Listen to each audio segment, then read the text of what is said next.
പറഞ്ഞെടുത്തും ഈ ഒരു കണ്ടെയ്നർ ഒന്ന് അടിഞ്ഞെടുത്തും ഒരു മീൻ പോലും ചത്തു പൊങ്ങിയിട്ടില്ല എന്നാണ്. അതായത് ഒരു അകത്തുള്ള കടലിനകത്തുള്ള ഒരു ജീവികൾക്കും ഒന്നും തന്നെ പറ്റിയിട്ടില്ല എന്നതാണ് ഇതിൽ മേജർ ആയിട്ടുള്ള വേറൊരു കാര്യം. സോ അതുകൊണ്ട് തന്നെ ഇത് മീൻ വാങ്ങിച്ച് കഴിക്കുന്നതുകൊണ്ട് നമുക്കും തന്നെ ഒന്നും പറ്റൂല എന്നാണ് എന്റെ ഒരു നിഗമനമായിട്ട് പറയുന്നത്. സോ എന്തായിരുന്നു ഈ ഇടയ്ക്ക് പൂവാറായിട്ടുള്ളത്, എന്നിട്ട് നമ്മുടെ ട്രിവാൻഡ്രം പൂവാറും ഈ ഒരു കണ്ടെയ്നർ അടങ്ങിയിട്ടുണ്ടായിരുന്നു. അത് മാത്രമല്ല അവിടുത്തെ ബീച്ച് നിറച്ചുമായ വൈറ്റ് പൗഡർ പോലത്തെ ഒരു സബ്സ്റ്റൻസും അവിടെ ചെന്ന് അടിയുന്നുണ്ടായിരുന്നു. ഇന്നൊരു ന്യൂസ് നല്ല രീതിയിൽ തന്നെ സ്പ്രെഡ് ആവുന്നതല്ല ഉള്ള കാര്യം തന്നെയാണ്. പൂവാറ് ഈ ഒരു കണ്ടെയ്നർ അടഞ്ഞിട്ടുണ്ട്. പൂവാറ് മാത്രമല്ല കേരളത്തിലുള്ള മിക്ക തീരത്തും ഈ ഒരു കണ്ടെയ്നർ അടഞ്ഞിട്ടുണ്ട്.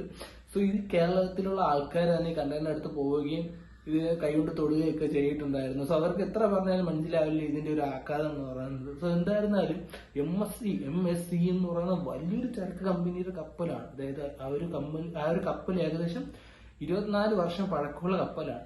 ആ ഒരു കപ്പലാണ് മറിഞ്ഞിട്ടുണ്ടായിരുന്നത്. സോ എന്തായിരുന്നാലും ഇത് വലിയൊരു ഒരു അപകടമാണ്. ജസ്റ്റ് ഒന്ന് മാറി തന്നെ പോയിട്ടുണ്ടായിരുന്നത്. സോ എന്തായിരുന്നാലും ഈ ഒരു കണ്ടെയ്നർ ഒരിക്കലും തിരിച്ചെടുക്കാൻ പറ്റില്ല, ഈ ഒരു കപ്പലും തിരിച്ചെടുക്കാൻ പറ്റില്ല.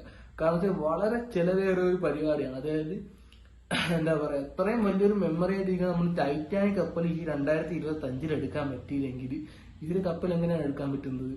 സോ അതാണ് അടുത്ത റിസ്ക്. വളരെ ചെലവേറിയ പരിപാടിയാണ്. അത് മാത്രമല്ല മുങ്ങിപ്പോയ കണ്ടെയ്നറിന് എടുത്തിട്ട് എന്താ കാര്യം? വേറെ ഒരു കാര്യവുമില്ല. സോ അങ്ങനെ ഒരു പരിപാടിയാണ് ഇവിടെ നടന്നു പോയിട്ടുണ്ടായിരുന്നത്. So May 25